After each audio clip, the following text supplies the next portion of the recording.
Salut à toutes et à tous, donc aujourd'hui c'est Nitnek, j'espère que vous allez bien. En tout cas, moi ça va super, on se retrouve aujourd'hui pour une petite vidéo où je vais vous apprendre aujourd'hui les bases de Lightroom.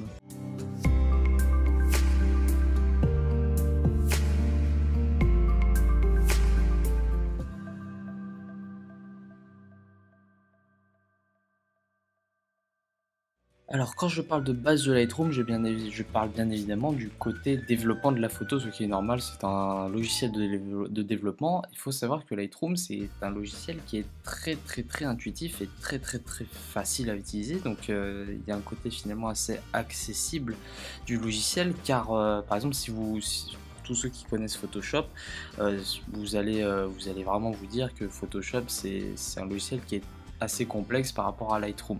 Parce que Photoshop, vous allez devoir maîtriser tout ce qui est masque de fusion, tout ce qui est calque, tout ce qui est courbe, enfin c'est un petit peu plus compliqué.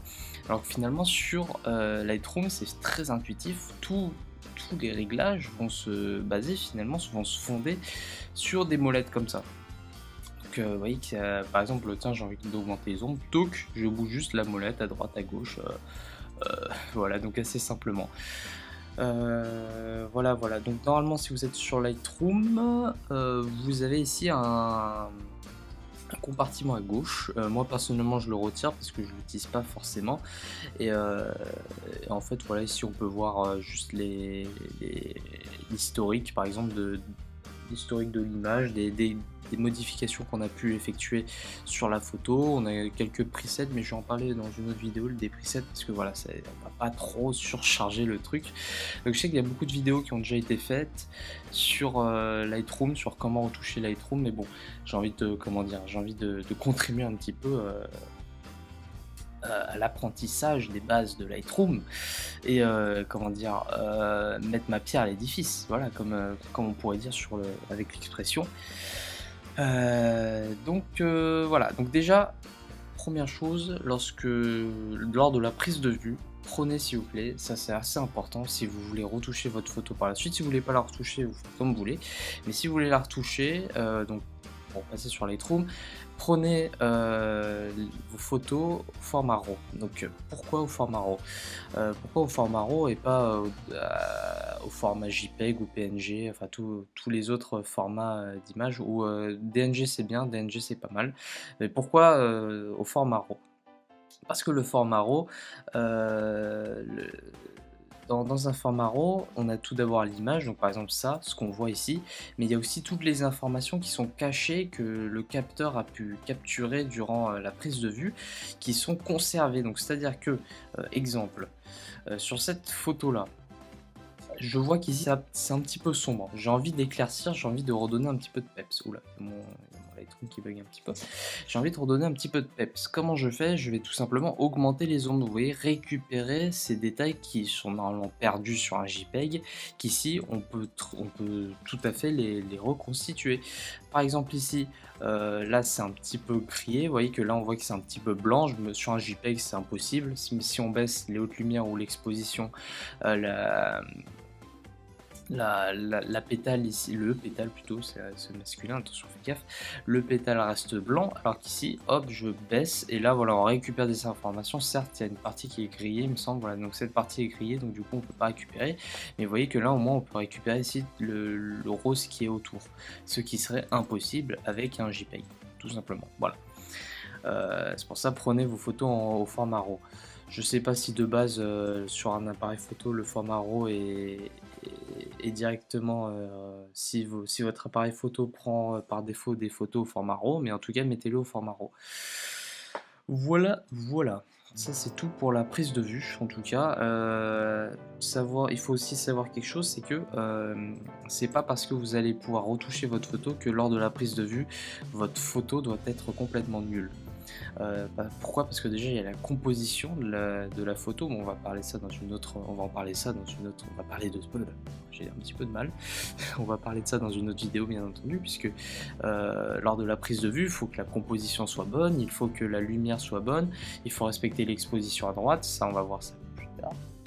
Mais enfin voilà, il y a plein de choses à regarder. Alors, aujourd'hui je vais vous expliquer tout simplement à quoi servent les molettes qu'on voit sur, par exemple, qu'est-ce que l'exposition, qu'est-ce que le contraste, qu'est-ce que les hauts de lumière, qu'est-ce que les ombres, qu'est-ce que sont les blancs, qu'est-ce que sont les noirs, la clarté, la vibrance, la saturation, etc.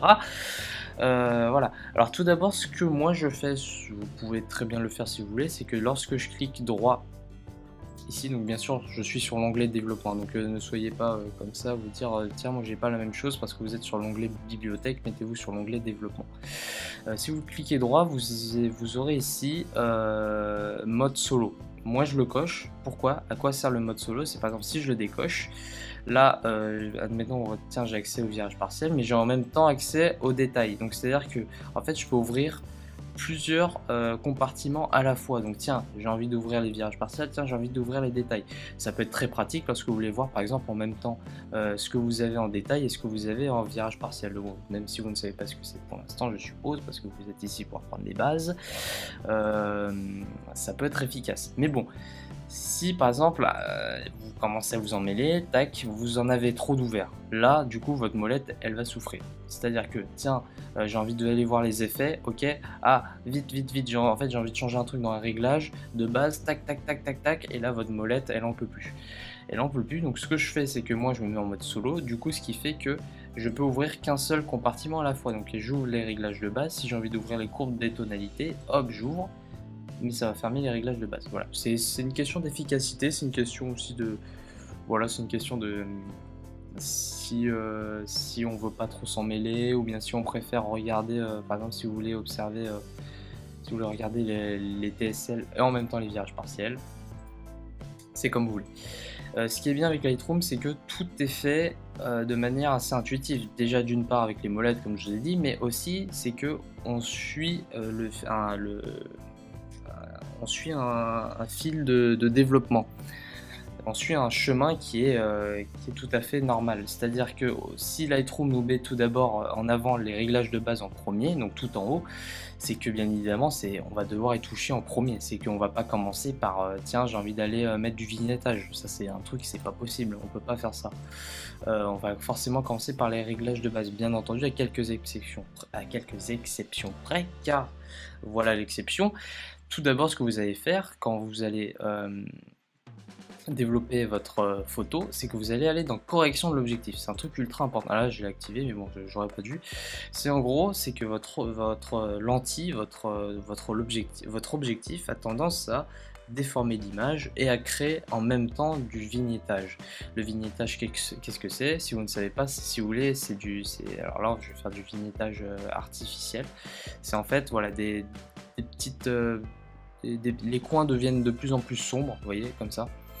Et en gros, votre objectif va avoir tendance à faire du vignettage qui est naturel, hein, c'est caractéristique sur tous les objectifs. Et donc du coup, on préfère l'enlever, on préfère le retirer et on préfère en mettre si on en a besoin. Donc du coup, vous allez faire activer le profil de correction. Vous voyez qu'ici, ça compense la déformation et ça compense également le vignettage qui a été fait sur votre objectif, sur votre photo. Justement à cause de l'objectif. Donc voilà. Donc du coup, je vous conseille vraiment d'activer le profil de correction. Là encore, vous voyez que je suis sur du 50 mm. 50 mm, c'est pas... Vous voyez que là, c'est à distance focale. Bon, on va pas trop vous expliquer ce que c'est, mais en gros, c'est le zoom, si vous voulez, ça correspond au zoom. Donc au 50 mm c'est pas un grand angle, mais donc c'est pour ça que vous voyez que ça fait pas grand chose.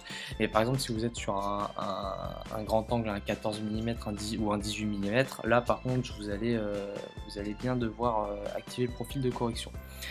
On a également supprimé l'aberration chromatique. Qu'est-ce que l'aberration chromatique? L'aberration chromatique, en général, on préfère le retirer. Parfois ça peut faire beau, mais bon, en général c'est moche, personne n'en veut en général. C'est si vous voulez, alors ça là j'en ai pas, mais sur quelques photos, par exemple ici sur la photo d'après, il me semble que j'en ai. Si je zoome ici, voilà, si je zoome, vous voyez qu'ici on a comme un petit contour un petit peu bizarre violet. C'est comme si en fait quelqu'un avait repassé au feutre les contours. Donc en général c'est violet, en général c'est vert et rouge, ça peut être bleu et violet, voilà, ça dépend. Du coup on va avoir tendance à supprimer ça, et donc ce qui est bien justement avec Lightroom, c'est qu'il le supprime. Là, en l'occurrence, ça ne se supprime pas, ça se supprime mais très peu. Si justement l'aberration chromatique persiste, comme ici, vous allez tout simplement aller dans couleur et vous allez aller cliquer sur la pipette pour sélectionner vous-même la couleur qui ne va pas.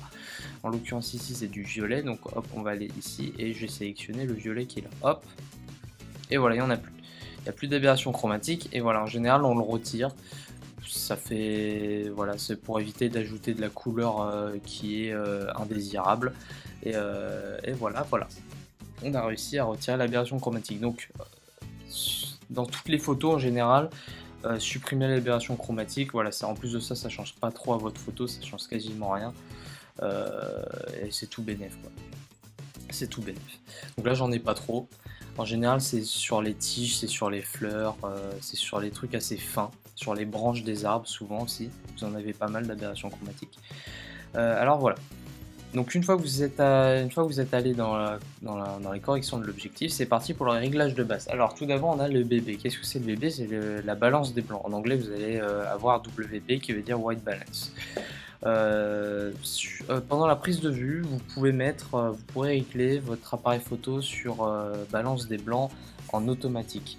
Moi personnellement, je règle en automatique justement et donc je le laisse tel quel. Si par exemple vous trouvez que votre photo est un petit peu trop bleu, un petit peu trop froid, donc au niveau de la température, par exemple si là je trouve que c'est un petit peu trop froid alors que justement j'ai envie d'évoquer un petit peu l'été, je vais, donc l'été, la chaleur forcément, donc on va augmenter un petit peu la température vers les jaunes, comme ça. Voilà, pour redonner un petit peu de chaleur à la photo. Moi personnellement je trouve que c'est pas mal, c'est vrai que c'est un petit peu bleu, on va augmenter un petit peu, vous voyez qu'à 4600, on va peut-être mettre à 4600. Oups. Hop. Alors je vois que ça change pas grand chose, j'augmente au fur et à mesure. Voilà, 4700, je suis assez satisfait. Vous pouvez appuyer sur Y, sur la touche Y pour avoir un avant et après. Bon là en l'occurrence il n'y a quasiment rien qui a changé parce qu'on a quasiment rien fait. Vous pouvez également changer la teinte, c'est-à-dire que si vous voyez que c'est un petit peu trop vert ou un petit peu trop jaune, là en l'occurrence vous voyez que un petit peu trop violet, là en l'occurrence c'est trop violet, là c'est beaucoup trop vert. En général je laisse voilà, je laisse tel qu'il a été fait ici. Je vais peut-être augmenter un petit peu parce que je trouve que c'est vraiment un petit peu trop vert, il y a trop de teintes vert je trouve. Là il y a trop de teintes, voilà, on va laisser à 20. 20 c'est pas mal du tout. Voilà, donc vous voyez qu'il n'y a quasiment rien qui a changé, mais bon, on a mis un petit peu de chaleur, on a changé un petit peu la teinte, donc voilà, ça c'est la balance des blancs. Si vous pouvez également prendre la pipette pour dire par exemple, tiens, c'est bon là en l'occurrence il n'y a rien qui est blanc, mais par exemple sur l'autre photo, normalement les cochons sont blancs, donc je peux très bien prendre la pipette et dire tiens, j'ai envie de régler la balance des blancs en fonction de mes cochons qui sont blancs normalement, hop, et là en l'occurrence c'est trop jaune, voilà. En l'occurrence c'est trop jaune. Par exemple sur cette fleur est censée être blanche, hop, je fais la balance des blancs sur la fleur car normalement elle est blanche, et hop, ça va me régler directement une balance des blancs qui est correcte. En général c'est correct. Voilà. Parce qu'en fait la balance des blancs, vous voyez comme vous avez pointé sur la fleur qui est censée être blanche, le logiciel va dire tiens, comme normalement c'est blanc, bah, on va essayer de faire en sorte que ce soit vraiment blanc sur la photo et on va régler tout en fonction on va régler les couleurs en fonction de ce blanc là. Voilà. Alors, vous avez également quelques outils ici au niveau du recadrage. Par exemple, si vous voulez recadrer, tiens, je me dis, bon, en général, le recadrage, on le fait à la fin, mais parfois on le fait au début. En fait, on peut le faire un petit peu comme on veut. C'est pour ça qu'ils l'ont mis au-dessus. Par exemple, si vous dites, ah tiens, j'ai pas envie d'avoir cette feuille qui est là, je vais mettre ça là. J'ai envie de faire quelque chose un plan un petit peu plus serré comme ça. Voilà, vous pouvez vraiment vous amuser ici. Là, je trouve que mon sujet est un petit peu trop milieu. Ça, c'est quelque chose qui est pas foufou. Donc, on va par exemple privilégier. Là, on va essayer de trouver un truc qui lui va bien. Voilà, je vais mettre par exemple quelque chose comme ça. Parce que là, c'est mieux. Voilà, ça serait mieux comme ça. Tuc. Voilà, quelque chose comme ça. Moi, je refais un recadrage un petit peu comme ça. Et voilà. Donc maintenant on va passer aux tonalités ici. Donc on a exposition, contraste, haute lumière, ombre, blanc, noir. Moi ce que je fais tout d'abord c'est que je vais ajuster l'exposition. C'est-à-dire qu'ici j'ai envie d'exposer pour ma fleur. Est-ce que j'ai envie que ce soit assez sombre, donc c'est-à-dire assez triste finalement? Je ne veux absolument pas ça. Je veux que ce soit assez gai justement puisque c'est une fleur jaune. Je veux que ce soit assez gai, donc je vais augmenter l'exposition tout simplement. L'exposition ça peut être la luminosité si vous voulez. pour certaines personnes. Donc voilà, ici, on voit que ici, je perds du détail. Je perds du détail au niveau de ma fleur. Donc ce que je vais faire, c'est que je vais baisser les hautes lumières. Les hautes lumières, c'est quoi? C'est le haut de l'histogramme. C'est-à-dire les lumières qui sont les grosses lumières, en fait, si vous voulez. Donc les hautes lumières, c'est ça. Tac, je vais baisser les hautes lumières, je récupère un petit peu de détails ici. Je vois que l'exposition, j'y suis allé trop fort. On va mettre 0,3. Hop. Pas 3, 0,3. Ça fait un petit peu moche. Voilà, je vois qu'ici au niveau des ombres, tiens, j'ai envie d'augmenter juste un poil, donc j'ai envie de récupérer un petit peu les informations qui sont cachées dans les ombres ici. Donc on voit qu'ici il y a du bruit, hein. Donc le bruit, qu'est-ce que c'est? C'est les petits points qui sont là. Ces petits points qui sont là, dans quelques photos, ça peut être un effet qui est sympathique, mais en général on préfère le retirer. Donc du coup on peut appuyer sur Y pour voir déjà ce qu'on a fait. Donc vous voyez que là on a pas mal éclairci l'image et c'est déjà un bon début. Au niveau des blancs, les blancs, qu'est-ce que c'est? C'est tout simplement si vous voulez que votre couleur pétille ou si vous voulez qu'elle pétille pas du tout. En fait, si vous voulez que les blancs, voilà, c'est une question c'est une question de pétillance. Je sais pas si on peut dire ça comme ça, mais voilà. Là, en l'occurrence, oui, j'ai envie que mes blancs pétillent. J'ai envie que l'image soit vraiment blanche. Maintenant, au niveau des noirs, c'est pareil. C'est est-ce que vous voulez que les ombres deviennent plus noires ou bien si vous voulez que, non, en l'occurrence, les ombres, j'ai envie que on les voit bien, mais ça fait vraiment moche. ça, ça fait vraiment moche. Donc en fait, c'est la présence de noir. Moi, en général, je baisse un petit peu. Donc du coup, là, qu'est-ce que j'ai fait? J'ai baissé les hautes lumières, j'ai augmenté les ombres. Donc autrement dit, j'ai baissé le contraste puisque les hautes lumières, je les ai baissées pour qu'elles redeviennent normales. Et les ombres, je les ai augmentées pour récupérer du détail. Autrement dit, qu'est-ce que j'ai fait? J'ai baissé le contraste, j'ai diminué le contraste. Mais je l'ai augmenté en augmentant les blancs, pour que les blancs deviennent plus blancs et les noirs deviennent plus noirs. Donc là, j'ai remis un coup de contraste. Maintenant, je peux aller dans contraste. Vous voyez que je fais ça dans cet ordre. En fait, ils mettent contraste après exposition, mais je préfère faire exposition, haute lumière, ombre, blanc, noir, et après revenir sur le contraste. Maintenant, je peux augmenter un petit peu le contraste. Mais il faut savoir quelque chose. Hop, on va ajouter un petit peu de contraste. Je pense que 15, on va mettre 15 exactement, ça me paraît bien. Mais il faut savoir quelque chose, c'est que vous voyez par rapport à la photo originale, en augmentant le contraste, en augmentant les blancs, en baissant les noirs, on a augmenté la couleur. Donc qu'est-ce que c'est la couleur? La couleur, ça va être après justement, vous voyez, ça tombe bien, Lightroom est vraiment bien fait. Ça va être la vibrance et la saturation. Donc on va augmenter, on va baisser la vibrance pour récupérer. Donc soit on baisse la vibrance. Alors on va déjà commencer dans l'ordre. C'est quoi la différence entre la vibrance et la saturation? La saturation va jouer sur les couleurs, dans l'intégralité de l'image. Donc c'est-à-dire que ce soit des hautes lumières, des ombres, au milieu de l'histogramme, voilà, les couleurs vont, la saturation va jouer sur toutes les couleurs.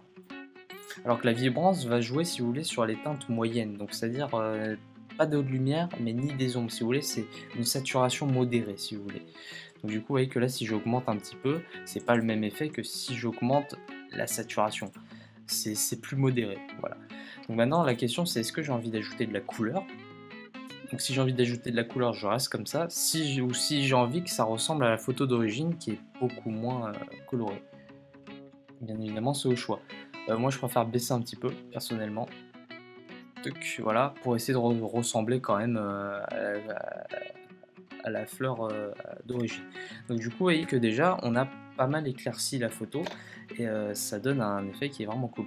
Les courbes de tonalité, on va pas trop y toucher pour l'instant. Il y a, si vous voulez, c'est un réglage entre blanc, noir, haute lumière à ce niveau-là, mais en plus complexe, en plus détaillé en fait, donc on va pas trop y toucher pour l'instant. On peut faire éventuellement la courbe, la fameuse courbe en S, c'est-à-dire qu'ici à droite vous aurez les hautes lumières, ici les tons clairs, ici les tons sombres et ici les ombres.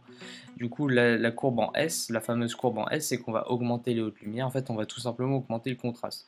Bon, en l'occurrence ici, moi je veux pas, on verra ça plus tard. Je vais augmenter un petit peu le contraste, tiens. Hop. Donc, du coup, si j'augmente le contraste, ça va augmenter évidemment les couleurs. Donc, on va baisser un petit peu les couleurs.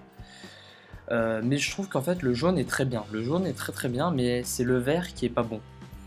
le vert est un petit peu trop présent dans la photo. Comment est-ce que je fais? Je vais tout simplement aller dans la TSL, qui signifie teinte, saturation, luminance.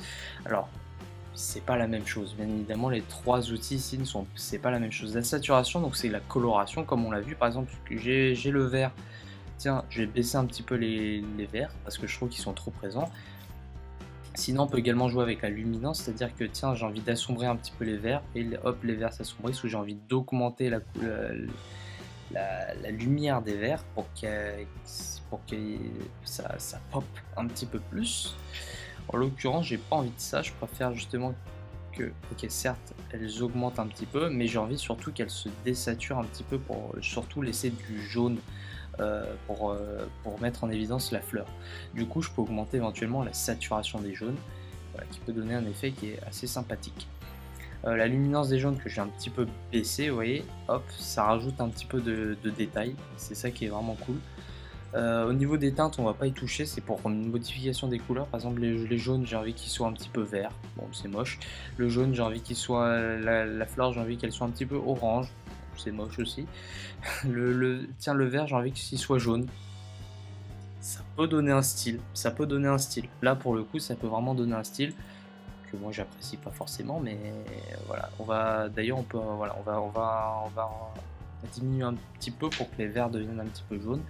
Ça donne un petit peu de peps à la photo. Niveau virage partiel, on va pas y toucher non plus, c'est pas un développement de base de Lightroom.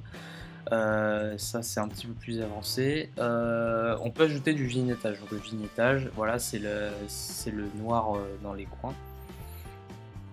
Donc on va ajouter un petit peu de vignettage. Hop, je pars ici. Est-ce que je veux que mon contour alors mettez votre contour à 0, comme ça vous voyez véritablement où se trouve votre vignettage. Il se trouve là. Si j'ai envie que mon vignettage ait un milieu, comment dire, si je veux que le milieu de mon vignettage, si je veux que ma zone de vignettage soit plus grande et donc la zone de blanche la zone où il n'y a pas de vignettage soit plus petite, on va tout simplement baisser le milieu. Là en l'occurrence j'ai envie que ce soit un petit peu là. Du coup, on va mettre un petit peu de contour ici, un petit peu de vignettage, et je trouve que c'est pas mal. Je trouve qu'ici, on a vraiment quelque chose. Maintenant, autre chose que je vous ai pas dit, c'est les filtres. Et oui, les filtres. Donc, on a un filtre, comment on appelle ça déjà? Comment on appelle ça? Voilà, filtre gradué. Alors, par exemple, si j'ai envie, là, c'est moche. Franchement, faut dire c'est moche. Hop, on va mettre ça à 0. Filtre gradué, si vous voulez, c'est que vous voyez que c'est ça qui est vraiment cool dans Lightroom, c'est que c'est ultra facile. Par exemple, j'ai envie qu'ici ce soit vraiment noir. J'ai pas envie de voir cette partie-là. Comment je fais? Je vais mettre un filtre gradué ici et je vais baisser l'exposition. Du coup, ça va baisser l'exposition que d'un côté. En l'occurrence, ça c'est du mauvais côté. Donc hop, on va changer de côté le filtre gradué. Et donc du coup là j'ai baissé, bien évidemment, si vous avez bien suivi, on a d'autres paramètres. Par exemple, si j'ai envie d'augmenter les ombres ici, hop, je peux augmenter les ombres seulement à cet endroit, enfin seulement les éléments qui dépassent le filtre gradué. Du coup vous voyez que ça rend vraiment sympathique. Ici j'ai envie que ça pop un petit peu plus, c'est-à-dire que j'ai envie que ce soit un petit peu plus clair. Là on va changer un petit peu, on va prendre le filtre radial pour vous montrer. Radial, c'est ça, ou radian, je sais plus. Je suis un peu radial, c'est ça. On va inverser, puisque vous voyez que là le filtre ne s'applique que à tout ce qui est à l'extérieur, donc on va inverser pour tout ce qui est à l'intérieur. On va augmenter un petit peu l'exposition. Finalement, en fait, j'ai envie de mettre sur la fleur, pas trop. Vous voyez que là, vous pouvez orienter votre filtre. Hop, voilà, on va mettre un petit coup de peps à ce niveau-là. Hop, voilà, parfait. Maintenant, tiens, j'ai envie d'assombrir un petit peu cette partie-là. Hop, vous pouvez soit prendre un filtre gradué, soit prendre un filtre radial. Hop, on baisse l'exposition un petit peu. On modifie un petit peu l'inclinaison du filtre radial. Je vais en ajouter un autre, c'est pas ce que je vais faire. C'est pas possible. Attendez, il y a un bug ou c'est moi là? Ok, c'est bon.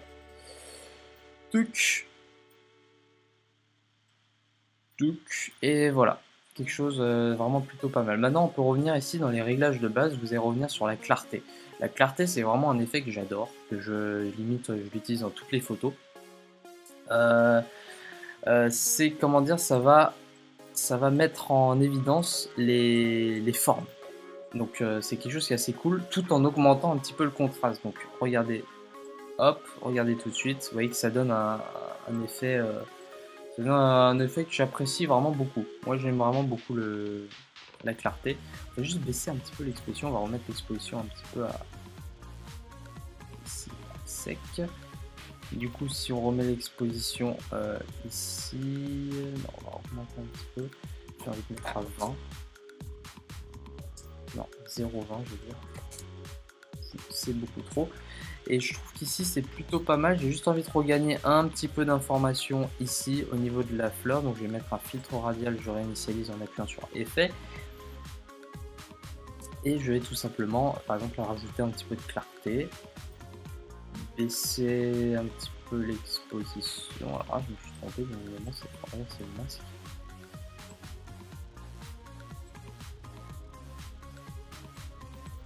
Attendez, où s'applique. Vous faites afficher l'incrustation de masque sélectionné pour voir un petit peu où ça s'applique. On va baisser un petit peu, juste un petit peu l'exposition. Et redonner une teinte peut-être un petit peu jaune en changeant la balance des blancs juste à cet endroit-ci. On va juste baisser les hautes lumières en fait. Toc. On baisse les hautes lumières, on va baisser un petit peu l'exposition. On va augmenter un petit peu ça. Hop. Tac. On va passer ici. Là, on va augmenter un petit peu. Tuc.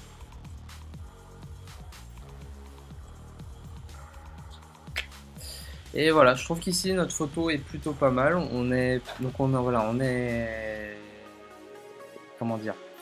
Si je vais là, alors on est passé de une photo avec beaucoup d'étapes, on a fait vraiment beaucoup d'étapes.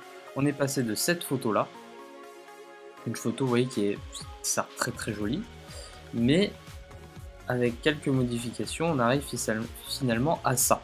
Vous voyez que c'est pas tout à fait la même chose. Alors après, ce que je vous conseille de faire, c'est que vous attendez peut-être 20 minutes, je sais pas, vous traînez sur YouTube, vous faites autre chose, et vous revenez ensuite sur la photo. S'il y a des trucs qui vous choquent, vous modifiez. Par exemple, là, en l'occurrence, je vois que ici, je suis allé un petit peu trop fort sur la baisse d'exposition là. Hop, je suis allé un petit peu trop fort, là aussi, un petit peu trop fort. Voilà, je trouve que là c'est mieux, c'est mieux, c'est mieux.